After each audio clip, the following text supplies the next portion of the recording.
குறிப்பிட்ட அளவு இருக்கிறதால மன்னார் மாவட்ட அபிவிருத்தி குழு கூட்டத்தில் பாராளுமன்ற உறுப்பினர்களான செல்வம் அடைக்கலநாதன், காதர் மஸ்தான், சார்ல்ஸ் நிர்மலநாதன், குலசிங்கம் திலீபன், மாவட்ட அரசாங்க அதிபர் கானா கனகேஸ்வரன் உள்ளிட்டோர் கலந்து கொண்டனர். இந்த கூட்டத்தில் காற்றாலை மின்சக்தி, கனிய மணல் அகழ்வு, விடுதல் தீவு தொடர்பிலான பல விடயங்கள் கலந்துரையாடப்பட்டன. இதன்போது காற்றாலை மின்சக்தி திட்டம், கனிய மணல் அகழ்வு போன்ற செயற்பாடுகளுக்கு எதிர்ப்பு தெரிவிக்கப்பட்டதாக எமது செய்தியாளர் தெரிவித்தார். கொடுக்கவும் இல்லை. நாங்கள் அதை தொடர்ச்சி அதே முடிவுல தான் இருக்கிறோம். நாங்கள் கொடுக்கலான்னு நான் அங்கே இருந்து இப்போ இதில் நாங்கள் இங்கே அப்ரூவல் கொடுக்கல தான். இதில் விளக்கம் மறுபடியும்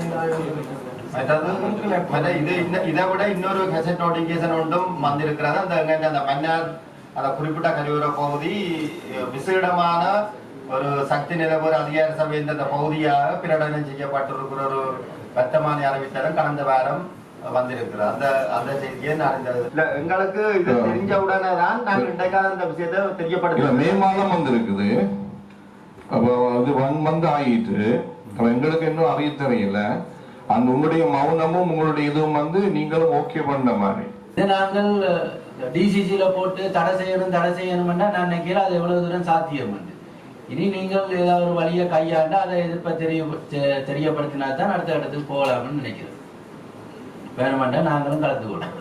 எனவே இந்த 400 ஏக்கர் மட்டும் நம்ம பற்றி காய்ச்சிருக்கோம். இதுல பின்னாடி 1400 ஏக்கருக்கு மேற்பட்ட பகுதி நாங்கள் இலக்க போறோம். இந்த பறவைகள் சொன்னேன். ஆனால் கூடத்தை தட்டுறதுக்கான காணியை கேட்டால் 3 ஏக்கரை கொடுக்கறதுக்கு கூட இந்த கூடுதல் நாங்கள் பேசிட்டோம். அது கூட யாரும் தயாராக இல்லை. அந்த திணைக்களமும் தயாராக இல்லை. காற்றாலை மின்சாரம் சம்பந்தமாக தற்பொழுது மன்னார் மாவட்டத்திலே 250 மெகாவாட் அளவிலான அந்த மின்சாரத்துக்குரிய அந்த பணிகள் தற்பொழுது நடைபெற்று வருகின்றது.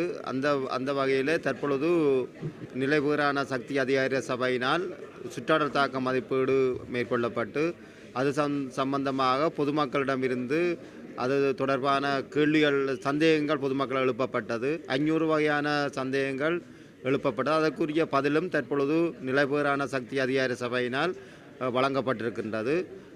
எனவே அதையும் அந்த பதிலினையும் இப்பொழுது பொதுமக்கள் மாவட்ட செயலகம் வருகை அதனை பார்வையிடக்கூடியதாக இருக்கும். விடத்தல் தீவு வனஜீவரச திணைக்களத்தினால் இயற்கை ஒதுக்கமாக இருக்கின்ற அந்த விடத்தல் தீவிலே 400 ஏக்கர் நிலத்தினை விடுவிப்பதற்குரிய கெசட் நோட்டிஃபிகேஷன் எங்களுக்கு கிடைக்கப்பெற்றிருக்கிறது.